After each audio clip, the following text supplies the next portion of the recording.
Well, I've just installed an update to Lightroom. I think it now is called Lightroom 12. Let's go and look at about. Um, yeah, Lightroom release 12, Camera Raw 15. Um, and I use the people select thing a lot. They've changed the layout of the buttons now. Instead of just a menu like this, you've got the menu for the old, what I call the old stuff: brush, linear gradient, radial gradient, and then for range, that's where you got your color and luminescence and depth if you've got a camera that's capturing that. So yeah, that's a pop down. But you've got your sky as a button, your background as a button, and so is your subject. From what I can work out, that's just the same as what we used to do, which used to be duplicate and invert mask once you'd done a subject selection. So let's just put that as a separate thing. Subject, from what I can tell, subject, but there's subject down here as well. And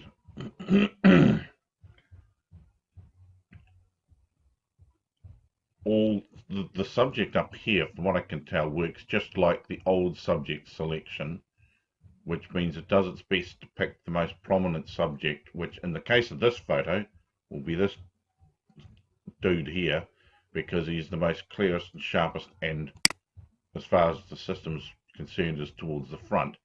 But notice it does pick up a little bit of this one for some reason. Goodness knows how it works out, comes to that conclusion. But anyway, delete that.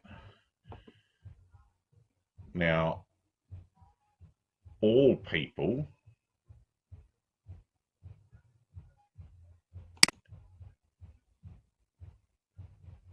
should be interesting. It's just focused on him. I don't know quite how that works. But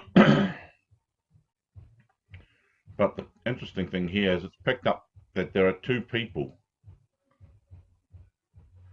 And so I can select just that guy, who is a little bit out of focus to say the least, but it picks it up. I can also pick this guy, and the interesting thing is I can go over and I can pick specific parts of him. These bits here you won't see much, but the face, it's actually identified his face, which is interesting. But I can go to add people, and I can add that guy. This is interesting. So we'll just do the create mask.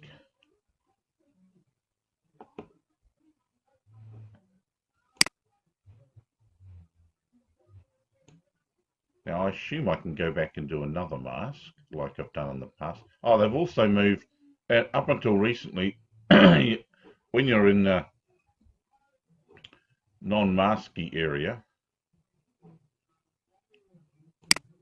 in other words, you come out of mask, you didn't have this. This is the standard basic editing part. Normally only had these ones here, but now you can be in there and go back straight back to there. I suppose it has its uses.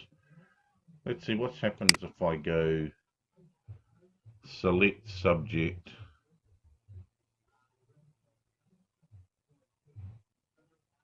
Okay, if you're adding, it's just a standard. Oh, select people. Okay, so subject must cover more than people. So the select people must specifically identify individuals. And from here I can go in and tick just the face, create a mask for that, which allows me to bump the brightness on his face a little bit. This is probably not the best image to do this on.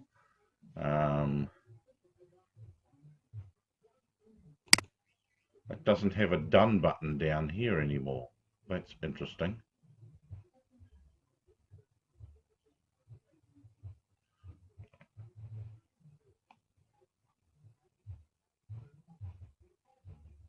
You've still got your add subtracts, but instead of having an add button, sorry, a done button down here like you used to in the past, looks like you just hit that to go back to the standard. That's probably why they've added that in instead of having the add button down here. Let's see.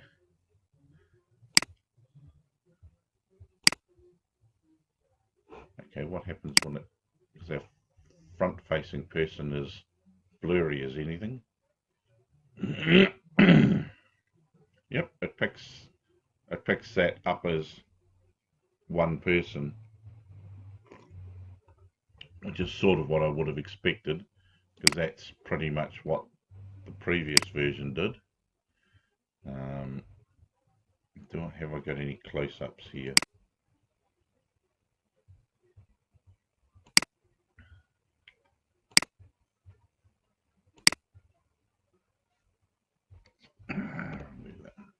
Right. Let's see how it behaves here. So when you go to masking, it's obviously auto-detecting.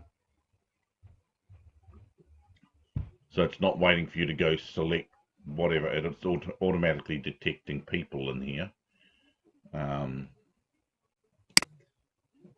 Standard select subjects. I'm guessing subject is more geared towards people or objects.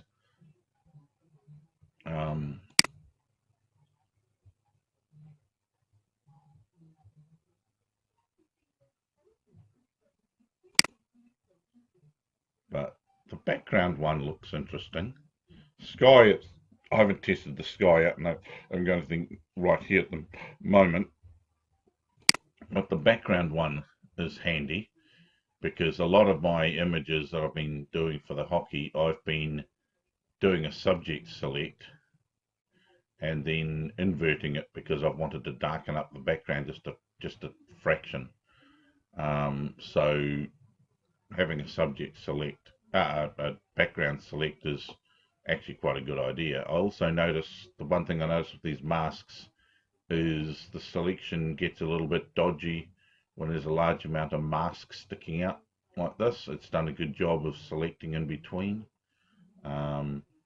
which is pretty good. So normally I would have gone subject select, adjusted the subject, then done a duplicate and invert, which I can still actually do here, which gets me to the same area. So that basically is selecting the background first and inverting to get the person, whereas in the past I would normally select the person. My normal procedure would have been to go subject select, duplicate and invert. But now it seems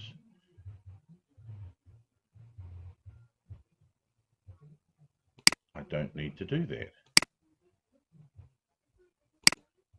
The only weird thing is, if I'm adding to this, go down to select people, it identifies what you'd expect, this person. The select person mask clearly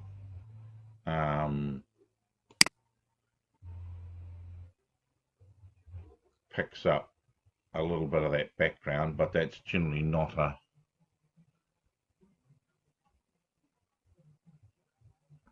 an issue. It does pick up the flesh to some degree. It's not perfect, but it does pick up the skin of the face. But we'll go with the whole person.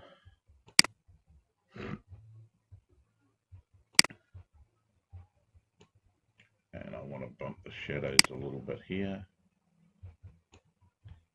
They presto, I'm done. And then it's really weird, I'm used to going down here to the done button, but I just have to go to there and click that. So yeah, it's different, a little bit weird, but and there's other changes in here that I've experimented with. I've got nothing to import, and there is a change in the importing part of it.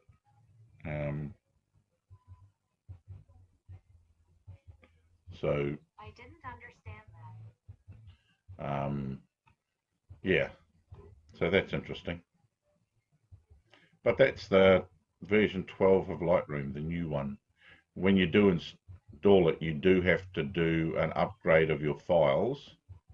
It pops up with the first time you run it doing that. At least it kept the shortcut I had on my desktop. I could still connect to it with Photoshop. Of course, Photoshop always puts a major new version into a new folder, so you have to go and use the new shortcut it creates, which is a bit of a nuisance. But yeah.